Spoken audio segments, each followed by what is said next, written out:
Hello everyone, it's been a little while since I've put up a video, and I've noticed that a few other YouTube channels as well seem to have tapered off a little bit in the last few weeks, and I haven't really got much in the way of content to provide at the moment, which I wanted to kind of like discuss with you. So I thought I'd put this video up and just whitter on for a while, and you could get on with some painting or something like that while you're listening. But basically, I wanted to return to some of my favourite topics, which are lead mountains and the butterfly kind of mentality we wargamers have of skipping from one interest to another very rapidly, and talk to you a little bit about that. So the reason I haven't got much to show you isn't that I haven't been busy painting. It's precisely the opposite, that I don't as you're aware, I don't like to put up sort of half finished things. And during the lockdown, I've taken the opportunity really to sort of bite off large segments of my lead mountain and sort of try and get a lot done. So at the moment, I'm sort of halfway through a really kind of large number of figures that I won't reveal to you what they are yet, but there is a video coming relatively soon, where you'll see the entire lot completed. So that's really what is sort of has been on my mind a little bit, is just to sort of ask people during the lockdown, has your lead mountain actually diminished because you've had plenty of time to spend on painting, or has it actually gone up? Because mine has gone up. And I wanted to sort of talk about that really. In front of you here, you can see a small proportion of what I've purchased during the lockdown period. And believe me, there is a lot more still to be delivered. Hundreds of pounds worth of purchases that I've made. So what on earth is going on? Well, basically what happens is that I'm spending an awful lot of time indoors, far more than it was actually required from the the sort of lockdown protocols and so on. I was not having a particularly happy time, shall we say, before the lockdown began, and in a way, the corona crisis came at a time when I was looking for an excuse to sort of hide away anyway, and just ignore the outside world.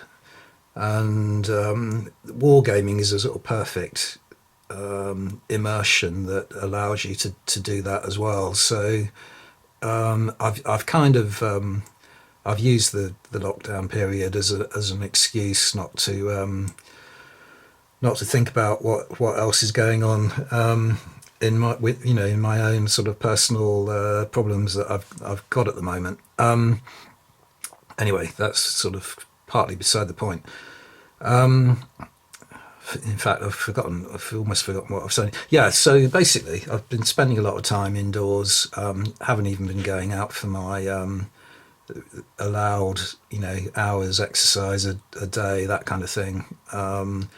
Finally cracked yesterday, because I'm getting a little bit exasperated with the way lockdown is being eased, and it seems to me that there's far more concentration on trying to revive things like the hospitality sector,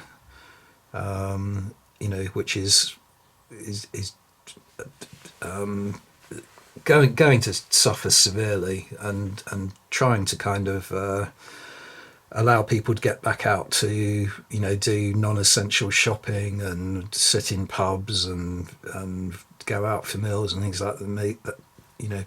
Meals seems to me like a bit of a going it's unlocking in the wrong fashion. They should really be concentrating more on getting kids back to school and getting people back to their workplaces, and in my particular case, allowing visits to elderly relatives in care homes and so on. I've got a particular problem with not being able to see my mother or communicate with her in any way at the moment. So yeah, I got a bit exasperated with that, and finally cracked yesterday, and went round and paid a visit to Pete, who you may know, the Mini Warzone channel, and he seemed to me to be getting a little bit desperate to find some figures to paint. So I did manage to kind of reduce my lead mounting slightly and temporarily by taking him around some figures that I knew I was never going to get around to painting. But anyway, yeah, so while I've been sat here, basically I've been spending my time reading books, watching DVDs, watching videos on YouTube, and painting figures. And the whole thing is kind of, it sort of has this constant kind of feedback process where I'll read a book and get interested in a subject and think, oh yeah, I must get back to wargaming that, or I must start wargaming that. So then I'll look in my lead mountain, see what I've got. If I haven't got the right kind of or the appropriate figures, I'll send off an order for some. If the order takes a long time, then I'll get interested in something else in the interval while I'm waiting for the delivery. Or if I spend too long on painting one particular subject, I'll have heard someone else enthusiasing about a different period on YouTube, and I think, yeah, I really must start that. So I'll then, the same thing happens again. I'll get some figures primed up, or while the primer's drying, I'm onto something else again, and hence the fact that in front of you here you can see all these purchases I've made that are just going into my lead mountain, and as I say, at the moment I'm about kind of halfway through a massive kind of painting project that I'm trying to discipline myself to finish before I get started on anything else. But where is the hobby going to go now? This is what's worrying me. One of the reasons that I built up a lead mountain, well, there are two main reasons that I built up a lead mountain in the past over decades, and believe me, I have got an absolutely enormous stash of unpainted figures, and you would think that would be sufficient for this lockdown period, but it clearly isn't. But the two main reasons why that lead mountain has built up is one, that I always felt that while I could afford to buy figures, I should buy figures, because there would come a time in my retirement when I wouldn't have the income, and I would therefore have the figures ready to fall back on and not need to spend a lot of money on new figures. So that's one reason. It's predicting a kind of a day that might come when you haven't got the money to spend on your hobby. But the other is that I often see figures advertised that I really like the look of, and if I don't buy them at the time, 50% of the time, when I get around to thinking, yeah, I must purchase those figures, the company has gone out of business or just closed for one reason or another.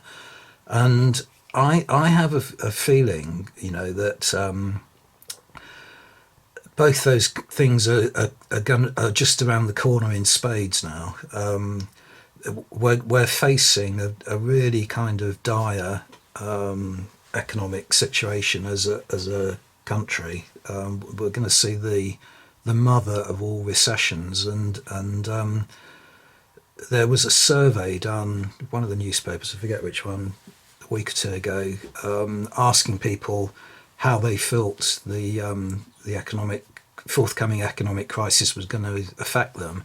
67% of people said it was going to have no effect on them, and that is just unbelievable. We are all going to see, a huge rise in unemployment, a huge drop in earnings, and with that comes a drop in spending power. The government won't take in as much revenue in taxes, so they won't be able to, spend in the way of income support and so on. But also, any company that relies on consumerism, on people spending money, is going to really suffer. So there is going to be less money out there to spend on figures, and consequently, a lot of wargaming manufacturers may well go to the wall simply because they haven't had the turnover. And one of the other considerations with that is that shows are just doomed as far as I can see. I mean, it's going to be impossible, completely impossible, to socially distance at wargaming shows, and that means that until there's a sort of a widespread vaccination program, it's just going to be unreasonable to expect convention shows and conventions to go ahead. This is what I was saying earlier about how impractical it seems to me to kind of concentrate on reopening non-essential shops. I mean, there was a case yesterday in my local area of a bakery that was so popular that the queue outside it, socially distanced, was blocking the kind of high street. And so a local councillor visited them and berated them, and they made the decision to close down again, and stay locked down rather than kind of risk people's health. And that's one kind of typical sized bakery shop, in a small high street.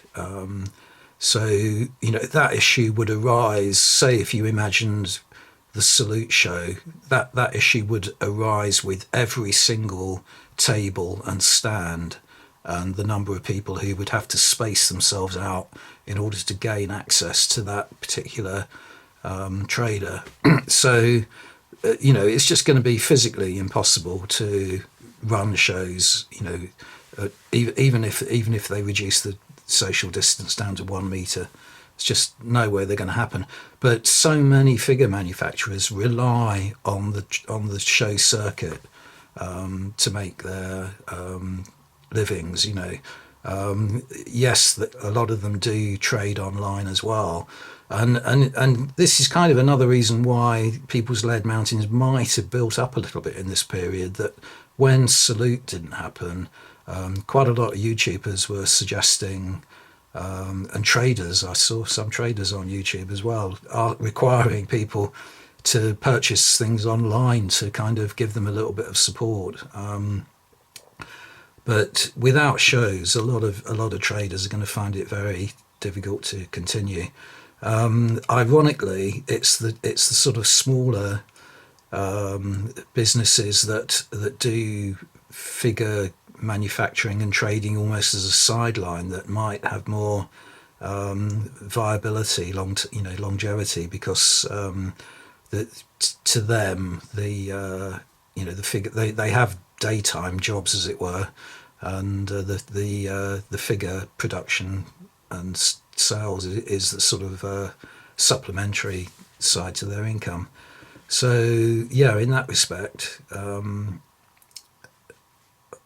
think I think there is going to be a big problem with a lot of companies going out of business, and that is one thing that kind of provokes me now into thinking I should get those figures while they're available, because I've been inspired by all these new ambitions and plans, having watched various things. So I bought figures for that reason, and partly because the economic situation is really going to deteriorate, and we might not have the spending power to buy them in the future. So get them now while you can afford it. So that's kind of the two main principles but why my lead mountain has, even though I'm hacking huge segments of it off by getting things painted, I'm rebuilding it as fast as I diminish it. I'm building it up again.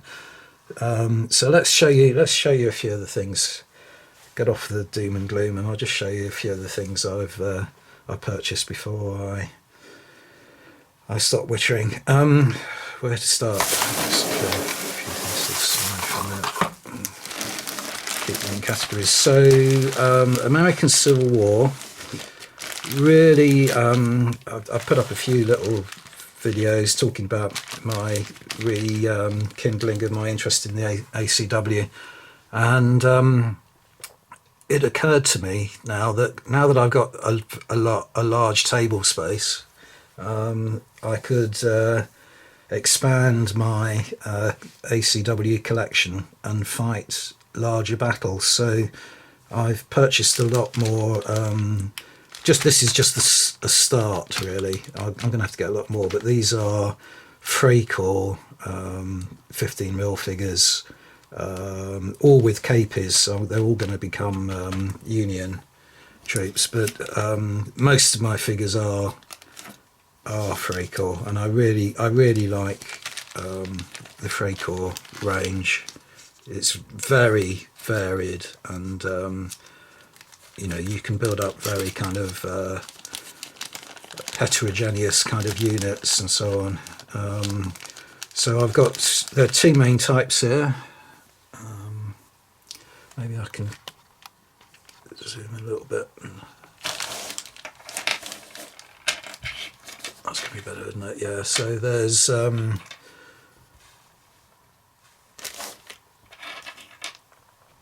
figures that are charging,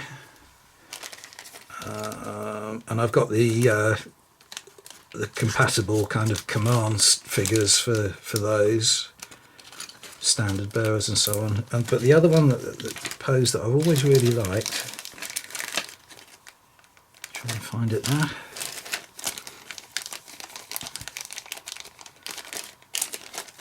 There it is. Is this kind of march attack sort of pose with the sort of musket or rifle over the musket, I suppose it is, isn't it, over the shoulder, but sort of walking at a kind of rapid pace. And they paint up really well from my experience of painting them in the past. And there's lots of sort of facial detail on them, sideburns and beards and things like that. They really paint up really beautifully. So looking forward to doing that. But when I get around to it, I don't know. It's taking me so long to do the things that I am doing. But anyway, got those ready to go. Got a lot of orders out there, as I say, that haven't arrived yet for more buildings and such like, but I'll talk to you about that in the future. Let's go over this. So now this bag here, this is cheating a little bit, because I did get this just before the lockdown period began. But it's it was there waiting for me to paint just as lockdown started, and I haven't got around to it. But this is probably about, I don't know, 100 figures or so. They're all from Wargames Foundry, and they're all different types of Maasai warriors. And this is what I calculated I needed to build up a sufficient force to be able to fight a game of the men who would be kings.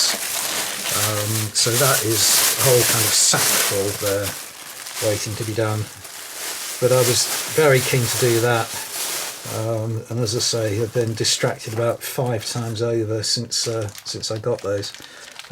Sort of continuing with the sort of African theme, I bought a few figures, got interested in Congo again, and wanted to do some more for Congo, so I bought up a few. Sorry, I'm not looking at the screen to keep it all in shot. Yeah, so I just bought a few odds and sods really of figures that looked kind of interesting to me. From North Star, this is now. So some porters. I got a couple of these. This is a bit kind of, I don't know what the word is.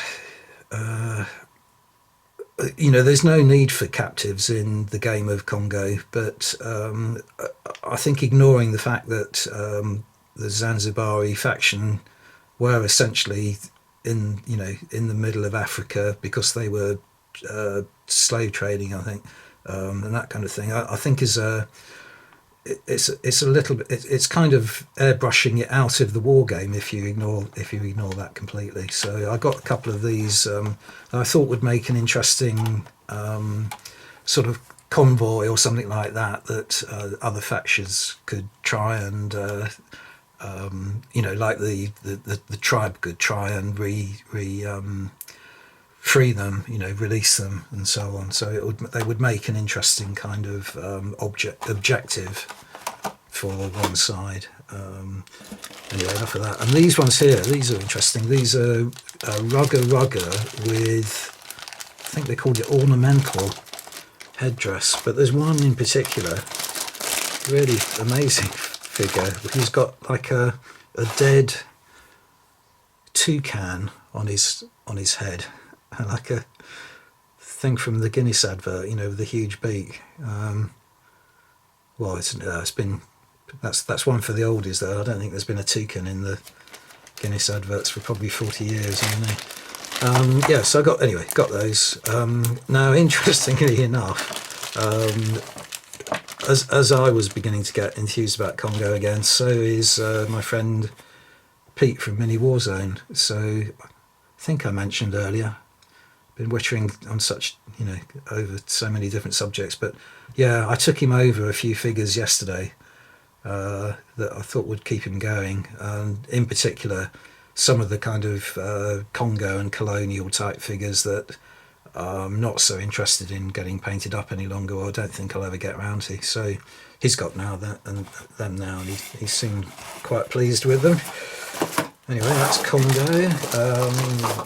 Terry Cricket on his channel started doing Jacobites some time ago now, and I thought, yeah, I really got to get back into that. So I primed up government, some government troops. They're still sitting there waiting to be painted, but in the meantime bought another kind of I think they call them regiment pack of Highlanders charging, and another government pack. So this is enough to make up another government unit, British infantry.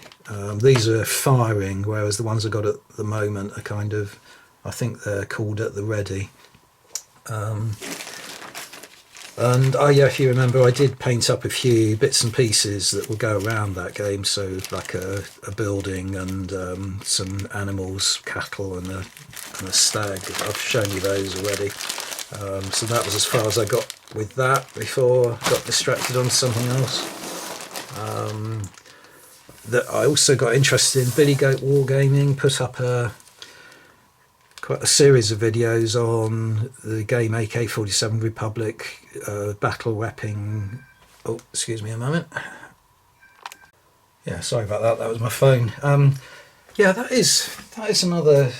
I'm trying not to get off the point too soon, but that is another thing that I've noticed, which I'm sure is to do with an increase in the number of purchases I've made on the internet and the use of Amazon and eBay and so on. That whenever I'm particularly active on with doing online purchases, my phone seems to I get an increased number of sort of phishing phone calls, and so it must be something to do. They must be picking up on the fact that you're using the internet or you're using these various platforms, and then they have your telephone number, so you'll get these calls saying your internet is about to be cut off.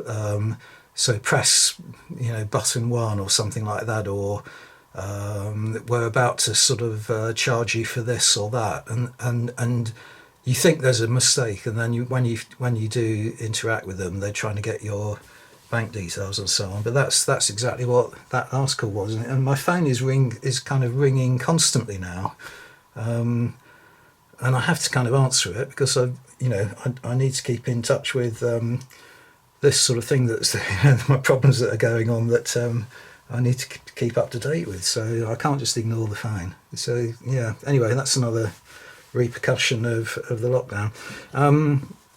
Yeah, what's the thing? Billy Goat Wargaming put up a series of videos on AK-47 Republic, and one of the games he played was using the newish rules. I think they came out in 2012. So I purchased those. I could have shown you that as well. But in those rules, you do need to put the faction leader on the table with a bodyguard command stand. I didn't have any bodyguards, so this is just a pack of bodyguards to go with them. And then finally, this was something I saw on eBay, and thought that's unusual. I've never seen anything like it before, but they are kind of Oriental style carpets, and they're going to paint up really beautifully, I think, because they've got this sort of etched designs into them, so the paintbrush should be able to find that really easily, and they're going to look great in the interiors of. I've got Saladin's tent from Adrian's Wall, so they would look great on the floor of that. One of them is even kind of it has got definitely a more of a Oriental style with the kind of bolster at the end, so it's kind of raised at one end, obviously meant to be reclining on. But these other carpets, you could use in that setting, but you see these kind of things, Persian style rugs are quite common in modern settings as well now. It's a sort of a sort of permanent an enduring style of carpets and rugs and so on, so it would work right back to the early kind of Islamic period right through to the present day in suitable settings. So I was really impressed by those, and as I say, I bought them simply for this reason, that if I just made a mental note that they existed, you can bet your life in 2 years' time when you go back, they're out of production or the company's ceased business or whatever. So that goes back to that theme of why I buy things and why I'm constantly adding to my pile of unpainted things. Anyway, there we go. Thought I'd put something up just to show you that I'm still around, still painting and so on, and hope you're all well and staying sane, unlike me, steadily going mad.